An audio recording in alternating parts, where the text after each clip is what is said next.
હરિઓમ વિદ્યાર્થી મિત્રો, આજે આપણે ધોરણ 7 વિષય સામાજિક વિજ્ઞાન પાઠ આપણો 11મો વાતાવરણની સજીવો પર અસર. હવે સજીવો કોને કહેવાય એ કોઈને ખબર છે તમારામાંથી? જેમાં જીવ હોય એવી કયા કયા સજીવો? સજીવ જે હલનચલન કરી શકે તેને સજીવ. હલનચલન કરી શકે પણ એમાં કોણ કોણ આવે એમ કહું છું? પક્ષી, માણસો, જીવજંતુ, પક્ષી, પશુ, અન્ય. બરાબર. સજીવો કોને કહેવાય એ વસ્તુ આપણે ખબર હોવી જોઈએ. સજીવમાં આપણે પણ આવી જાય છે, બરાબર. નાની અમથી કીડીથી લઈ નાના અમથા મચ્છરથી જેવા જીવજંતુ છે ત્યાંથી લઈને આપણા સુધી બધા જ સજીવોમાં આવે છે. એમાં ખાસ કરીને પ્રાણીઓ આવે, બરાબર, નાના સૂક્ષ્મ જંતુઓ આવે, પછી પશુ પંખી આવે, પછી વૃક્ષો આવે, બરાબર. એ પણ એક જાતના સજીવો જ છે. ભલે હલનચલન ને બધું નથી કરી શકતા, બરાબર, પણ તમે જોજો એક નાનો અમથો છોડ વાવ્યો હોય તો મોટું વિશાળ વૃક્ષ થાય છે. એમાં એ પ્રક્રિયા થાય છે એટલે એને આપણે સજીવ કહીએ છીએ. હા, કહીએ છીએ ને. હકીકતમાં એ છે નહીં, પણ એ એક બીજી રીતે આપણે જોઈએ તો એ વસ્તુ આપણી નજર સામે જોઈએ છે. નાનો અમથો છોડ વાવ્યો હોય એ ધીમે ધીમે મોટા વૃક્ષ સ્વરૂપે ભાઈ પરિવર્તન પામે છે, દિવસે દિવસે મોટું થતું જાય છે, બરાબર. પછી મોટા થયા પછી ભાઈ અમુક હોય તો એની અંદર ફળ આપે છે, હે, અને એ ફળ આપણે ખોરાકમાં ઉપયોગમાં લઈએ છીએ. તો આ બધી જ વસ્તુઓ છે, ખાસ કરીને સજીવો છે, એની વાતાવરણની અસર શું થાય છે એ આ પાઠની અંદર જોવાનું છે કે વાતાવરણ એના ઉપર શું અસર કરે છે. તો આ વસ્તુ ખૂબ જ મહત્વની છે. આપણે જોઈએ છીએ કે અમુક વાતાવરણની અંદર આપણે જો રહીએ છીએ, ખાસ કરીને આપણે અહીંયા આપણે આપણું જ ઉદાહરણ લઈએ. આપણે અમદાવાદમાં વાતાવરણ કેવું છે? કોણ કહેશે મને? અમદાવાદનું વાતાવરણ કેવું છે? ઠંડુ છે, ગરમ છે કે મધ્યમ છે? કેવું છે? આપણે આખા વર્ષનું માર્કિંગ કરીને કહેવાનું છે.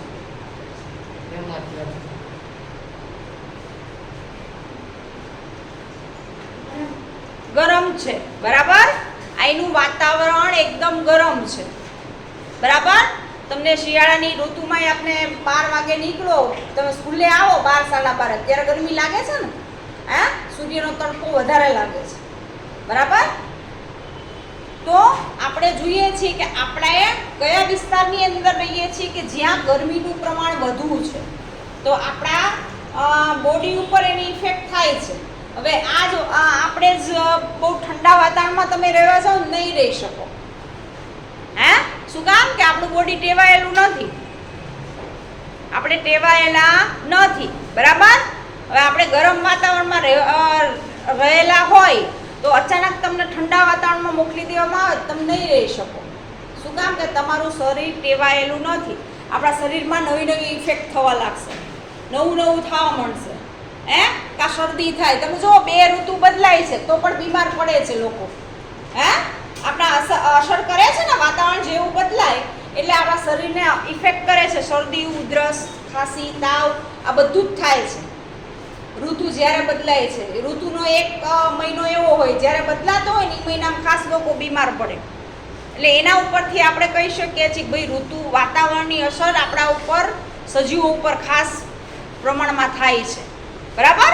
આ મોટું એનું એક્ઝામ્પલ છે આપણા માટે કે ભાઈ ઋતુઓ વાતાવરણ બદલાય ને તો પણ આપણા સજીવો ઉપર મોટી ઇફેક્ટ થાય છે, બરાબર. ઠંડીમાં તમે જે વસ્તુ આપણે શિયાળામાં જે વસ્તુ ખોરાક લઈએ છીએ ઉનાળામાં આપણે ખાઈ શકીએ છીએ? નથી ખાઈ શકતા. ખોરાકમાં પણ પરિવર્તન આવે છે, રહેણી કહેણીમાં પરિવર્તન આવે છે. હે, શિયાળો હોય, ઉનાળો હોય, ચોમાસું હોય, આ બધી જ ઋતુની અંદર આપણે ખોરાકની અંદર પરિવર્તન તમને જોવા મળશે.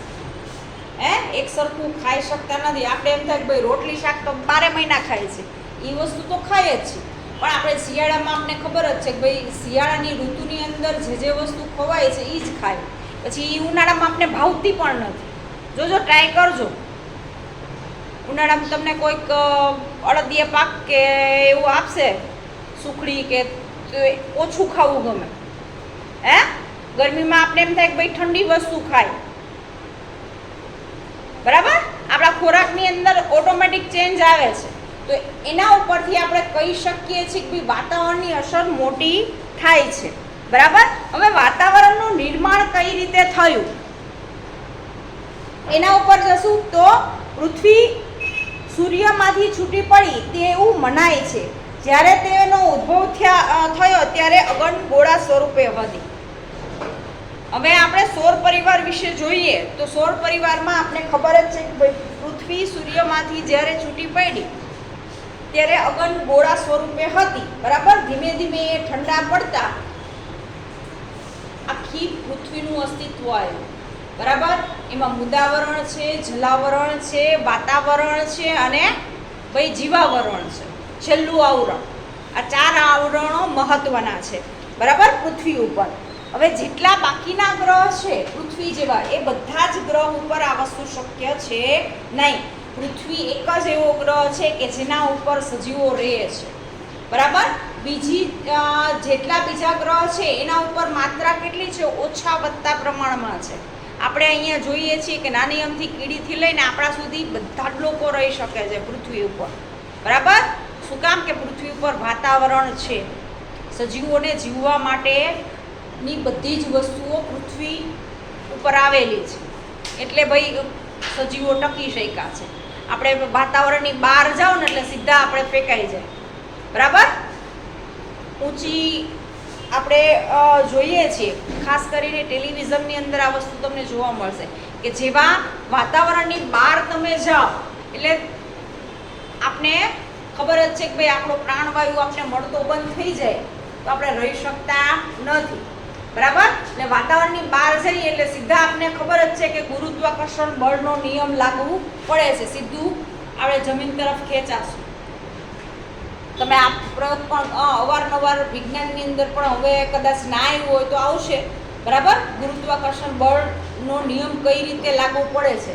આપણે જોઈએ છીએ કોઈ પણ વસ્તુ આપણે ઉપર ફેંકીએ સીધી નીચે જ આવે છે. કોઈ દી ઉપર વહી જાય એવું બને છે?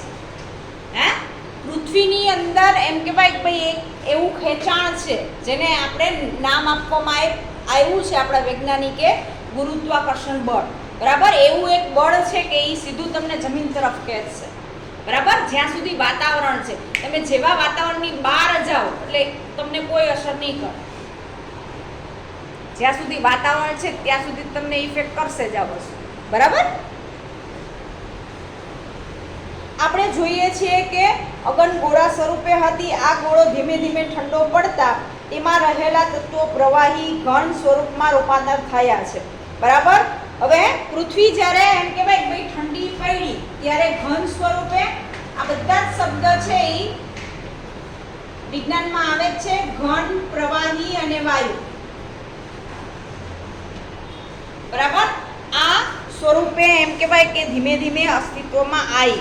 બરાબર, હવે તત્વોનું ઘન સ્વરૂપ રૂપાંતરણ થયું તે પ્રમાણે આપણે મુદાવરણને ઓળખીએ છીએ, પ્રવાહી તરીકે જલાવરણને ઓળખીએ છીએ અને વાયુઓમાં રૂપાંતર થયેલ વાતાવરણને ઓળખીએ છીએ. બરાબર, હવે જલાવરણ પણ આપણે નરી આંખે જોઈ શકીએ છીએ, મુદાવરણ પણ તમે જોઈ શકો છો. એક ત્રીજું આવરણ જે છે વાતાવરણ, એ આપણે નરી આંખે જોઈ શકતા નથી. બરાબર, એ આપણે અનુભવી શકીએ છીએ. બરાબર, કોના આધારે? ભાઈ ઋતુઓના આધારે.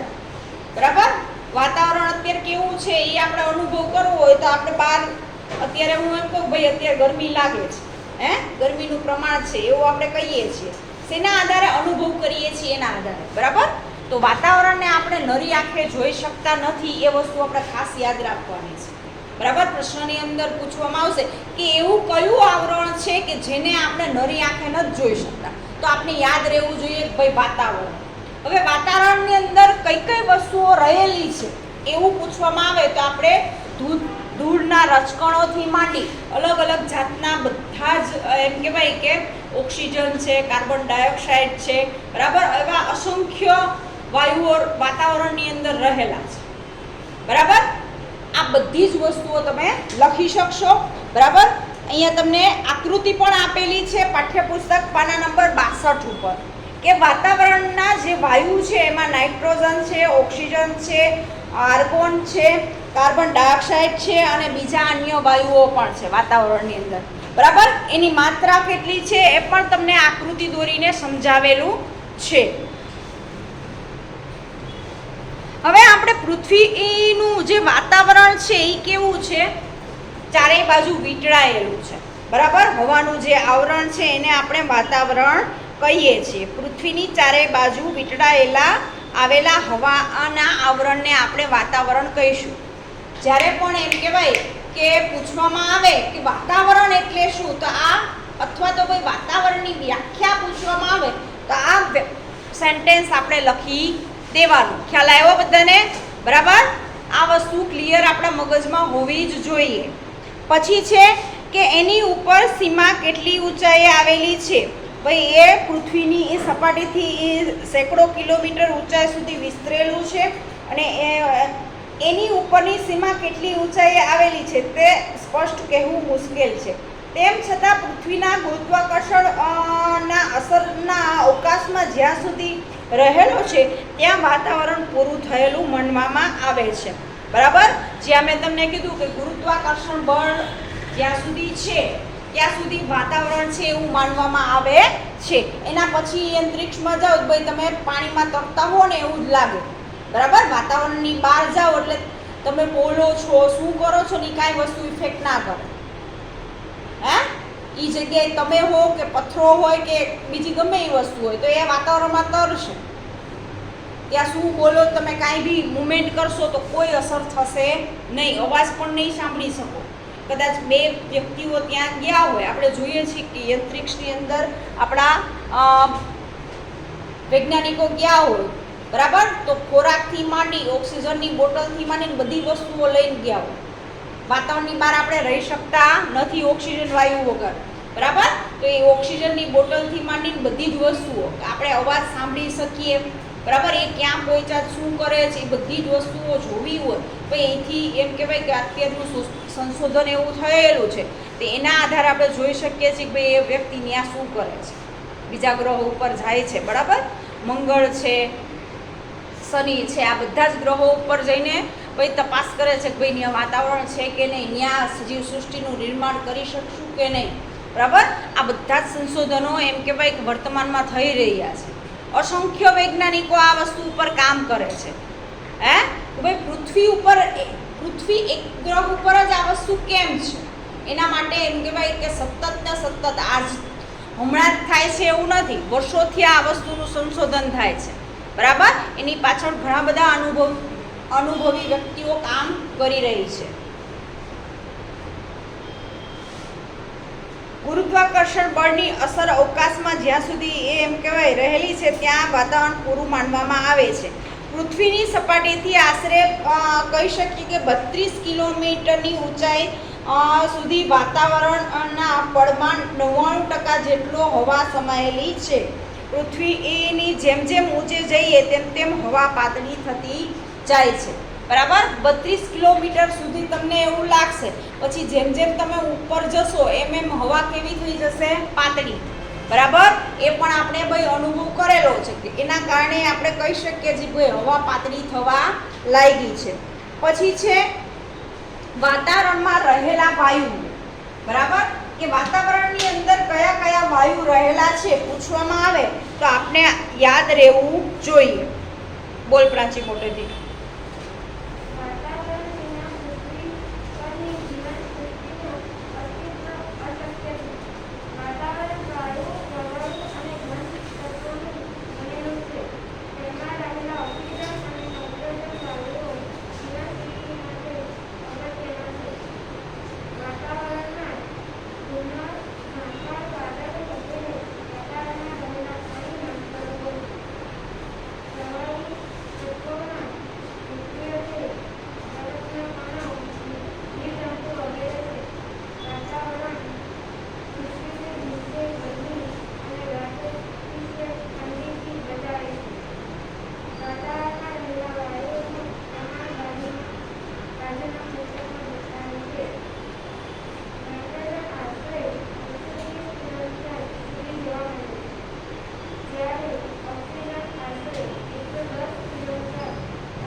વાયુ વાતાવરણની અંદર રહેલા છે તો ઓક્સિજન, નાઇટ્રોજન, બરાબર, એ જીવસૃષ્ટિ માટે અગત્યના છે.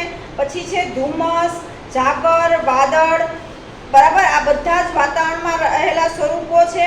પ્રવાહી તત્વમાં મુખ્યત્વે બરફ, કણો, જીવજંતુ વગેરે છે.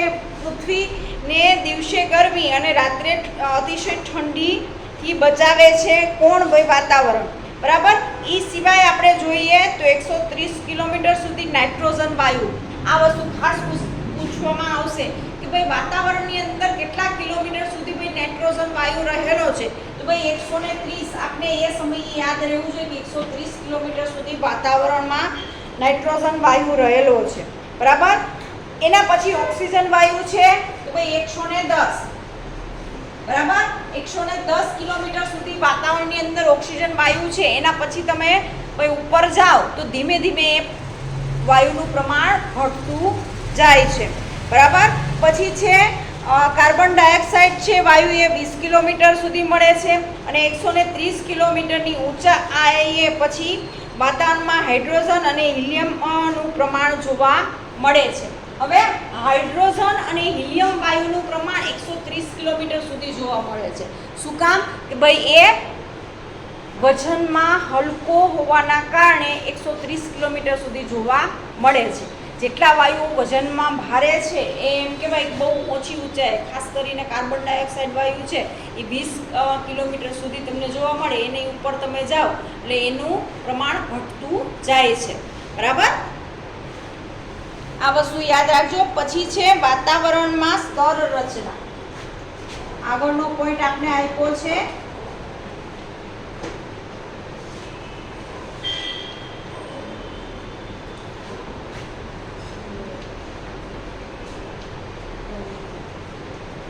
વાતાવરણમાં સ્તર રચના. બોલો પાછળ. વાતાવરણને પૃથ્વીની સપાટીથી ઊંચાઈ તરફ જતા તાપમાન અને વાયુઓની સંરચનામાં થતા ફેરફારના આધારે અલગ અલગ આવરણ કે સ્તરોમાં વિભાજિત કરવામાં આવે છે. આ ફેરફારના આધારે તેના 4 પેટા આવરણો પાડવામાં આવે છે. પહેલું ક્ષોભાવરણ, બીજું સંતાપ આવરણ, ત્રીજું મધ્યાવરણ, ચોથું ઉષ્માવરણ. ઓકે. વાતાવરણની સ્તર રચનાની અંદર આપણે જોઈએ તો ભાઈ 4 વિભાગ પાડેલા છે, બરાબર. એક છે ક્ષોભાવરણ, બીજું છે સમતાપ આવરણ, ત્રીજું છે મધ્ય આવરણ અને ચોથું છે ઉષ્મા આવરણ, બરાબર. હવે આપણે વિગતે જોઈશું કે આ બધા જ આવરણોની અંદર વિગતે આપણે ભાઈ બુકની અંદર આપેલું છે. ભાઈ ક્ષોભ આવરણ છે એને શું કહેવાય? છેલ્લે બોલો મોટેથી. પૃથ્વીને વીંટળાઈને આવેલા વાતાવરણના પ્રથમ આવરણને ક્ષોભ આવરણ કહે છે. વિષુવવૃત્ત પર તે આશરે 16 કિમી